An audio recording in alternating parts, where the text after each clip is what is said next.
It's the time of year when everybody starts their seeds, beginning of March, and the majority of mine are started at this point in time. Some of them are started in February, like my celery seeds and my Isabel. Okay, let's try this again. It's the time of the year when everybody starts their seeds, and that's beginning of March. The majority of mine are started now. I did start my celery and my onions in the middle of February.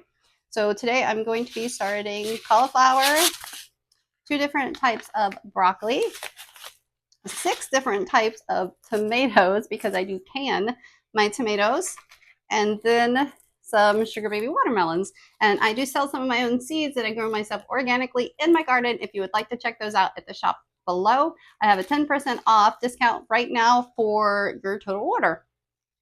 And also, please remember to hit the subscribe and the like button for me so you can catch my future videos. So the first thing I always do before I go to start seeds is to make sure I don't have old seeds. If you have old seeds, they're not going to germinate. And most seeds, if you buy them, are going to have a time on them that shows when they were packaged. And if you find that your seeds are more than a year old, you're going to want to check them by placing them in some water. Usually old seeds will float, but not always. One of the other ways you can check is to go ahead and plant them. And if they don't germinate, then obviously they're old. I usually do that about 2 weeks before I go to plant my seeds because I'd rather sacrifice a few seeds than use old seeds that aren't going to germinate. And then that means that the plants are not going to be ready in time to go outside. And then that means your harvest is going to be late if you get a harvest at all. The next thing you want to do is to make sure that you don't start your seeds too early, because if you do that, they're going to be too big. So when you go to transplant them, they're going to have a much harder time acclimating. And don't forget to start enough seeds, because worst case, you end up with too many plants. You can always give them away, which you can typically find churches, community centers, places like that will take them. You can always compost them if you have a compost bin. Something else you need to know before you go to start your seeds is to use a seed starting mix for small seeds. And this is one that I make myself that I have on my channel if you want to take a look at that. I just use some cocoa coir and some perlite. You can plant large seeds in potting soil because they have the ability to push up and through that thicker soil. Your smaller seeds have a much harder time doing that. Also, make sure that you're not starting seeds in containers that cannot be transplanted. There are lots of them that do not like to be transplanted, and typically when you try, they're not going to survive. And those are things like your watermelons. They don't like being transplanted, so make sure that you put these in plantable pots. And that can be anything like a biodegradable peat pot, cocoa coir pot, or I use these fabric biodegradable pots. I like these because when I do tomatoes in these, which don't need to be put into these, I do start them in regular seed starting mix, but as they are big enough to transplant, I put them into here because these can actually be elongated. And since your tomato plants actually grow roots along their stems as they get bigger, I actually take this and I raise it and I start mounding potting soil into here. So my plants begin to grow more and more roots. And when I go to plant them, they're a much stronger, healthier plant. Another thing you want to do before you do go to plant any seeds is to make sure you are pre-moistening your potting mix. And the reason you do this is because when you water peat moss or cocoa coir, it sinks because you can see how fluffy this is. So when you put water on this, even though this container is full to here, chances are once you water it, it could be full to about there. And if you're planting very small seeds, they're going to disappear in this and probably not germinate because those need light to germinate. So make sure you're pre-moistening this mix before you put any seeds to it. Another thing to know before you go to plant any of your seeds is how long they take to germinate. If you use a big container like this and you put seeds in here that some take 5 to 10 days, some take 7 to 10, or sometimes can take as much as 2 weeks. If you plant some in here that can take, like pepper seeds, they can take up to 21 days. If you put those in here and they get all mixed together, when you put these on a heat mat, you have to take them off once they germinate. And if you don't do that, your seedlings stretch. So if you mix them all together, When it comes time for these to germinate, you're going to have a really hard time because you can't take them off of the heat mat and you can't transplant baby seedlings because they're not going to survive. You can transplant them once they have at least one set of true leaves, which is the second set that actually pops up, which kind of misleading. But that first set that you see aren't the true leaves. So you do have to wait until there's at least one set. Typically, it's best to wait until there are 2 or 3, depending on the plant. So you can see the problems that are going to arise if you put all of your plants that germinate at different times into the same pot. So one of the things I do is I check my germination dates.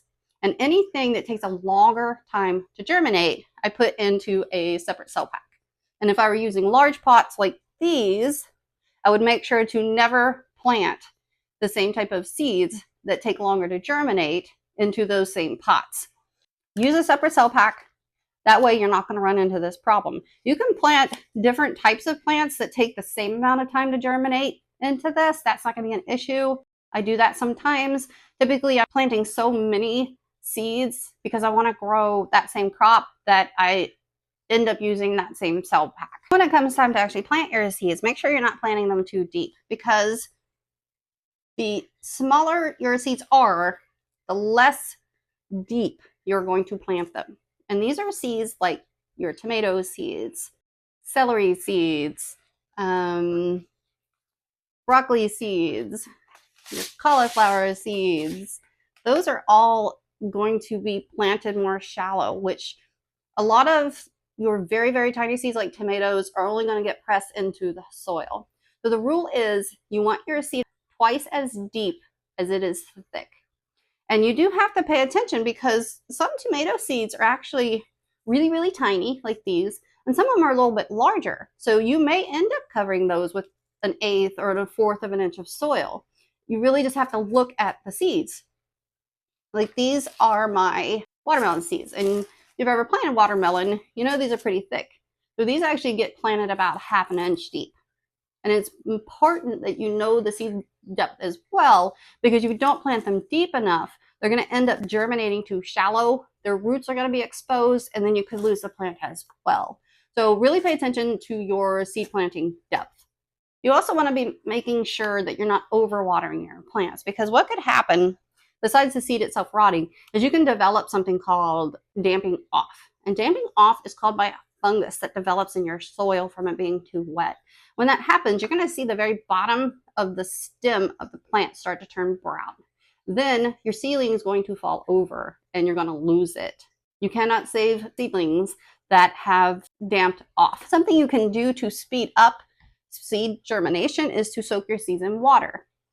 You don't want to soak seeds with a soft coat for very long. I don't soak them for more than an hour. I don't soak any of my seeds for more than an hour unless they have a very hard coat on them, like your chive seeds. If you have morning glory seeds that you ever want to plant, you can soak those. Bean seeds, pea seeds, you do not want to soak them that long. I have found over the years that those will pop if you soak them for more than half an hour, and then you're going to lose your seeds. So you really got to pay attention. You will see a lot of information out there. It says, oh, just soak them for 24 hours. Don't do that because you're going to basically drown the live part that's just waiting for that water and sunlight and heat to germinate. You're going to drown that, and then obviously it's not going to be able to grow because at that point it's no longer there. And then after you're completely done with planting your seeds, you want to make sure that you cover it with some type of a dome so that your seeds stay moist, because if the top of the soil dries out, your plant isn't going to survive that either. And then once you see that your seeds are germinating, if you have them on a heat mat, which does help with germination, but you do not have to use a heat mat, you want to make sure that you remove this once they start germinating. Take this off of your heat mat. Then the heat in the room will help the seedlings continue to grow, and whatever light source it has will also help with your seedlings. So the next thing I'm going to do is show you how to plant what I start in March. Right now, what I am starting are my broccoli seeds, tomato seeds, cauliflower seeds, and my watermelon seeds. Since my broccoli and tomato seeds all germinate at the same time. I'm going to go ahead and put those in here. I have 6 other types of tomato seeds I'm starting, so you're not going to see me plant every single one of those. I'm going to start with this broccoli here. This is calabrese broccoli. So first thing I'm going to do is put my label in here. Always label everything, because I can guarantee you, as long as I've been doing this, I have never been able to remember what I plant where. These are a little bit larger seeds. I'm going to go ahead and plant these at 1/4 of an inch. I press them in just a little bit. I put 3 seeds per cell. Then I take my seed starting mix and I sprinkle that over the top. Press it on. Take that piece of perlite out because it's too big. At that point, put a little bit more on here. I know that's about 1/4 of an inch, so I'm going to spray the top of this so I can moisten them. The cocoa coir does absorb water pretty quickly. You won't need as much of it. Then the next ones I'm going to go ahead and show you how to plant are tomato seeds. And because I'm going to plant quite a bit of this broccoli through here, I'm going to just start my tomato seeds on this side. These are Mark Globe seeds, and these are a paste tomato. And because I can a lot of my own food, I like to use these. Are a Globe paste tomato, but I have found that the Globe tomatoes produce a lot more sauce than the Roma type paste tomatoes. There we go. So I now have 2 of these. They're very tiny. Just sitting them on top. And I'm going to plant 2 per cell. Like I said, I'm pretty much going to fill this side. And since these are so tiny, I'm going to take a tiny bit of seed mix to put over this. And make sure when you're using perlite that you take out any large pieces, because these tiny seeds might get covered by that big chunk of perlite, and they won't get that little bit of light that they need to germinate. So lightly tap it down, and as I said, once again, I moisten it. I can put all of these into the same container because they have pretty much the same germination time, but I cannot do that with cauliflower.